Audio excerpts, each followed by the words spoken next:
my channel, The Budgeting Biologist. My name is Brittany. If you're new here, thank you so much for stopping on my little old video. If you're oldie but a goodie, thank you as always for coming back. In today's video, I'm super excited. This is gonna be my 2024 financial review. I'm gonna be talking about income, what I've been spending, how much I saved. I'm really excited about this video. So if you're interested in that type of content and anything budgeting, finance, investing, please consider subscribing to this channel and leaving a comment below. And liking the video, of course, right? Now let's go ahead and hop into this video. So hi, how are you? I hope you are doing well and staying safe no matter whenever or wherever you watch this video. If you are new to my channel, hello, my name is Brittany. I am a 34-year-old zero-based budgeter based out of the Washington, D.C. area. And on my channel, I am sharing my financial journey so that I can basically hold myself accountable, work towards financial independence, and remain debt-free. So, super excited to be filming this one, mainly because I actually did a really good job in 2024 to track my finances. I tracked, every month. I put that all together at the end of every quarter. I tracked how much I was having in all of my accounts. I feel really good about how well I, kept my finances under control in 2024 and hoping for the same thing to happen in 2025. So today I'm going to be working on my review for the year, and I have everything here. This is in my one of my Google Sheets. I always get requests to make these available, and I don't know, y'all. I'm just lazy and haven't done it yet, but I am going to eventually work on making these available. And when they do come available, they'll be in the description section of my videos. But anyway, so this is my yearly review. I have income, how much I put towards savings and investing, fixed expenses, discretionary, what was in my accounts, summary. I also have some pie charts with some of this same information in a graphical format because I know some people like to look at that. But yeah, so let's go ahead and jump into the review. So I'm gonna be starting off with income.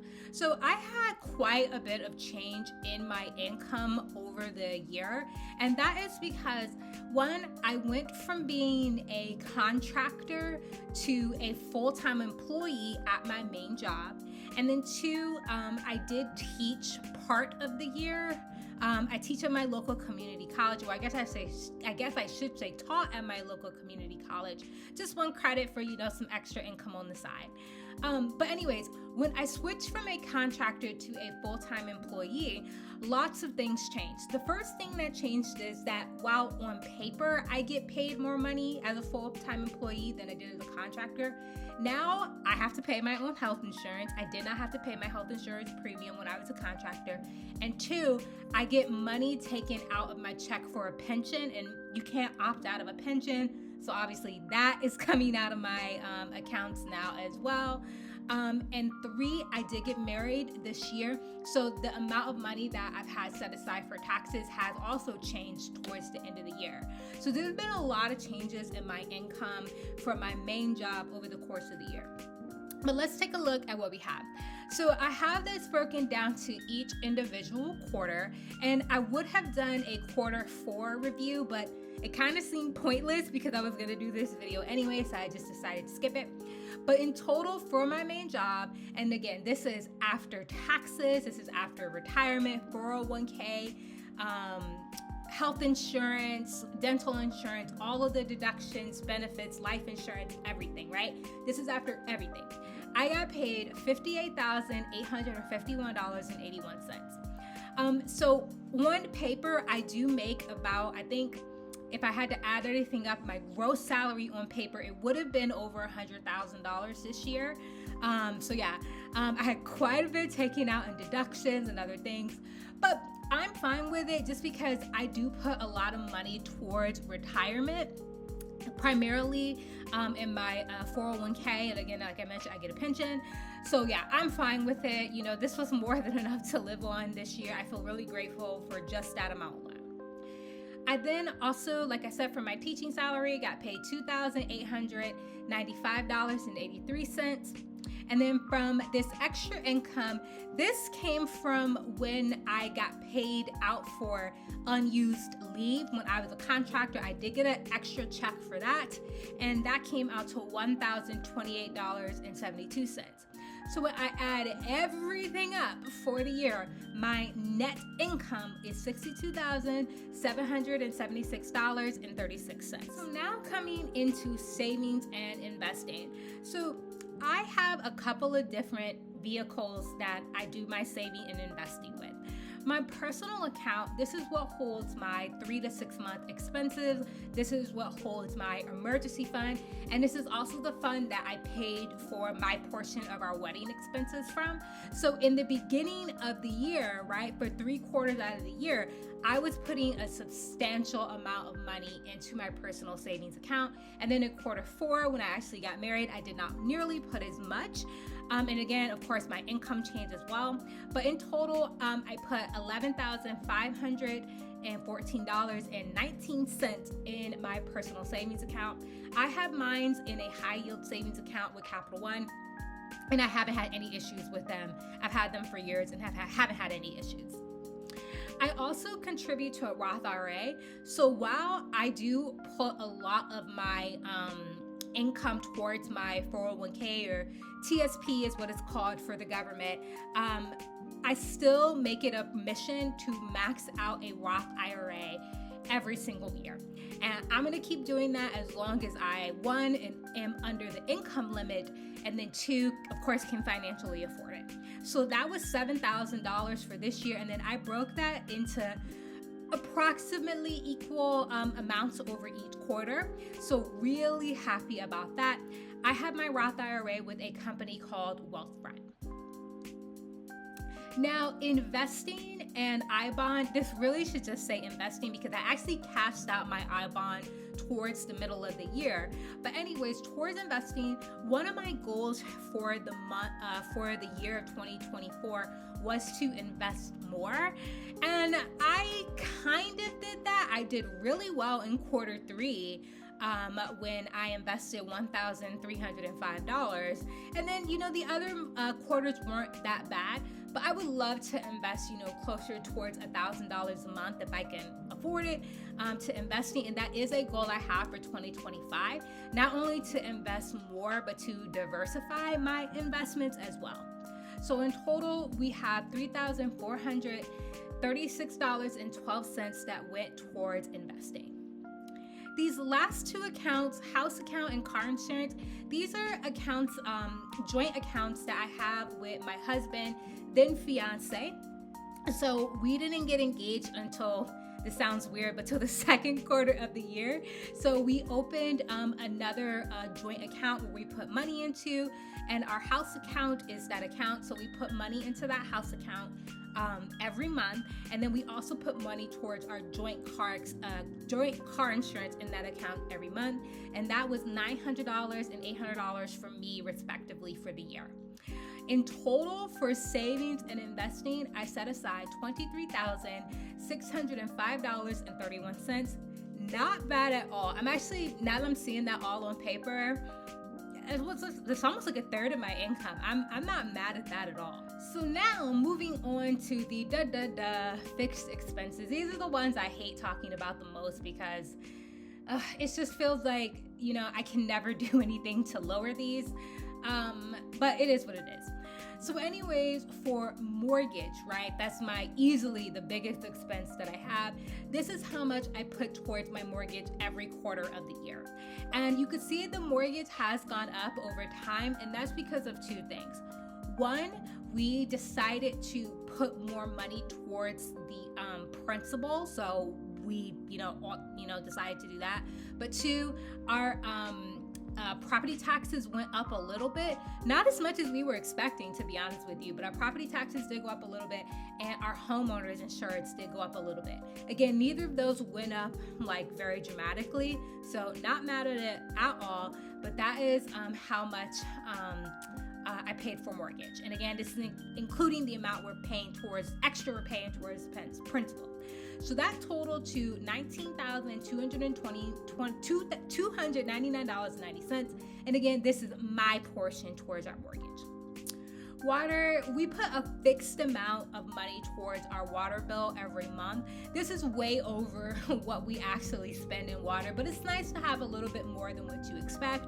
So that was $600. Netflix for the year was $197.04. Electric, we spent $734.51. Again, this is my portion. So I guess I really should be saying that for water, mortgage, electric, the internet, and the groceries, I split those expenses with my husband. But yeah, so that's my portion of what we put towards the electric.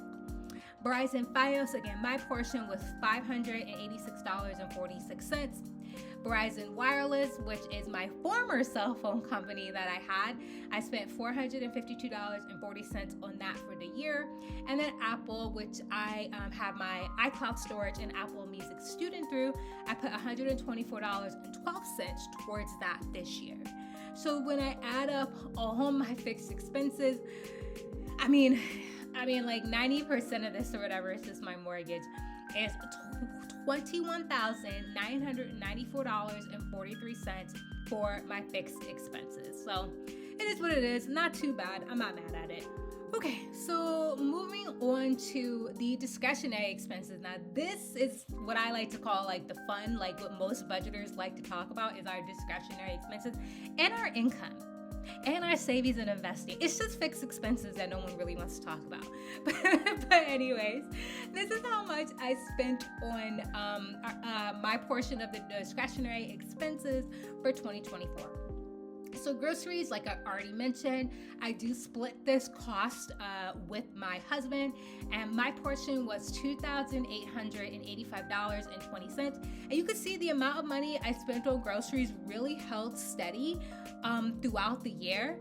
It did go down a little bit in the month of December, and that's just because we got married, we were with family, we were just doing other things, and so it did go down in the month of December. But other than that, I feel pretty good about how much we spent on groceries. Y'all, we basically only shop at Aldi's, and that is how we're able to keep our grocery bill fairly low. I guess fairly low is relative, but in comparison to like a full service grocery store, we are able to keep our grocery bill fairly low.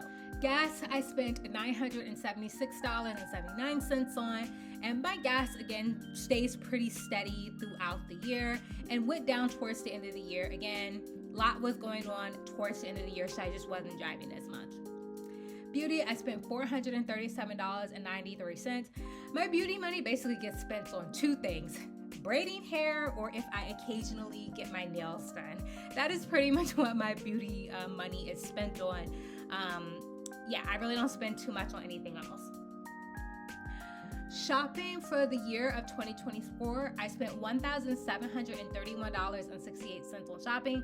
Now, this is generally personal care items, anything extra we need around the house.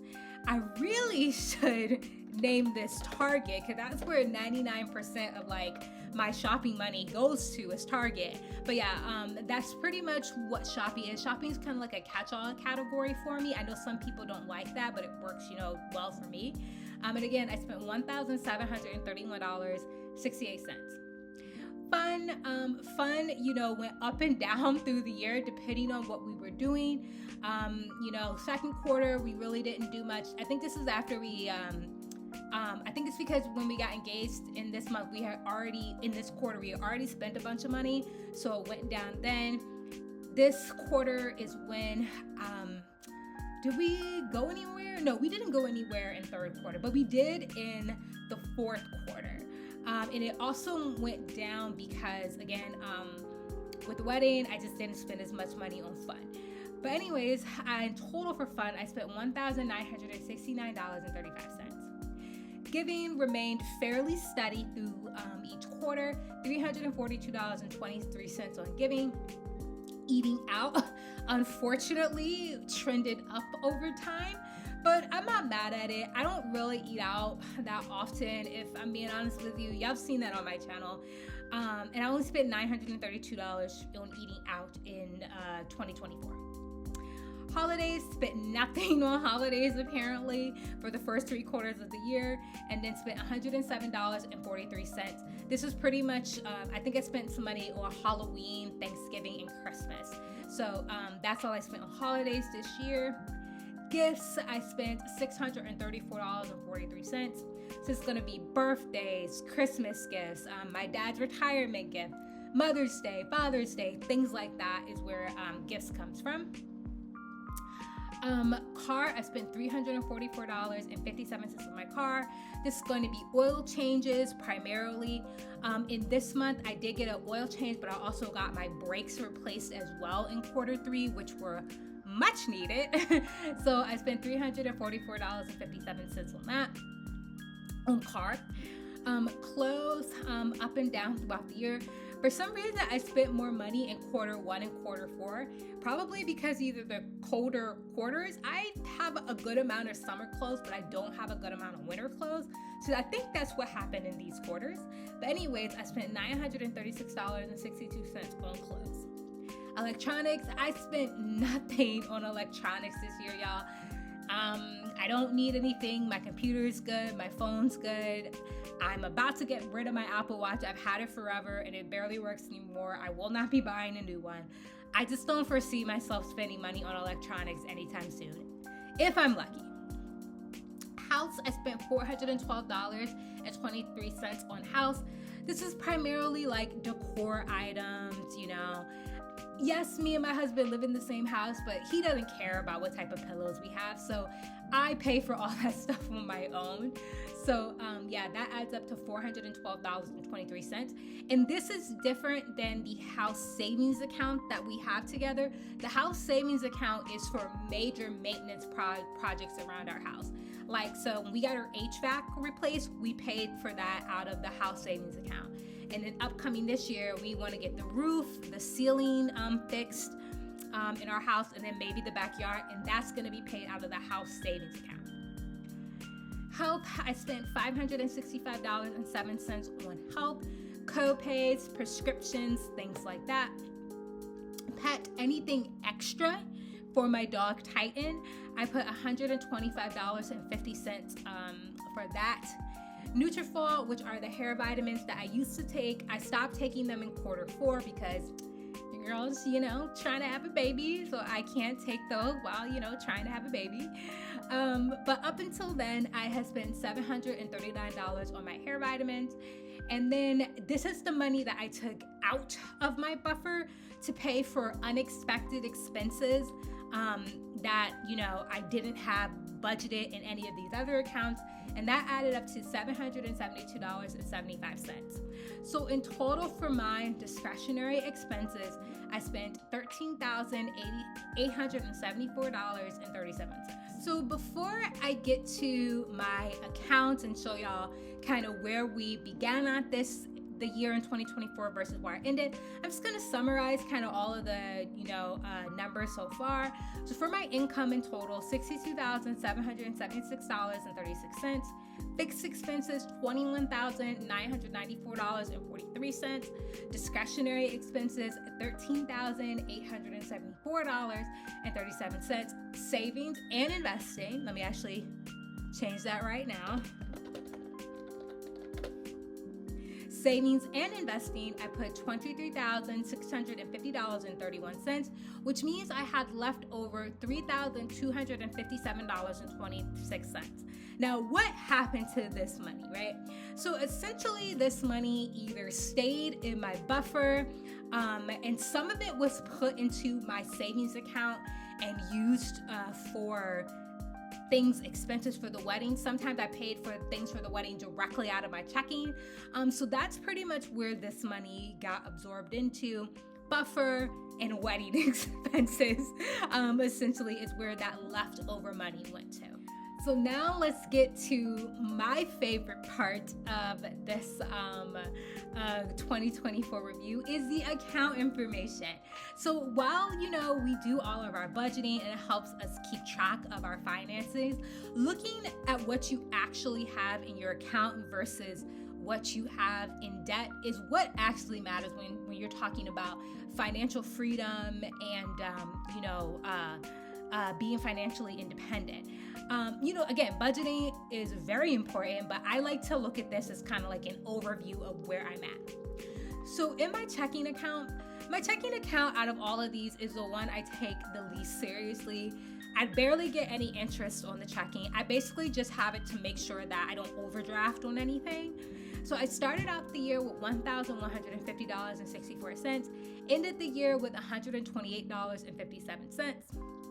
Savings, I started off the year with $30,731.53 and ended the year with $41,996.47.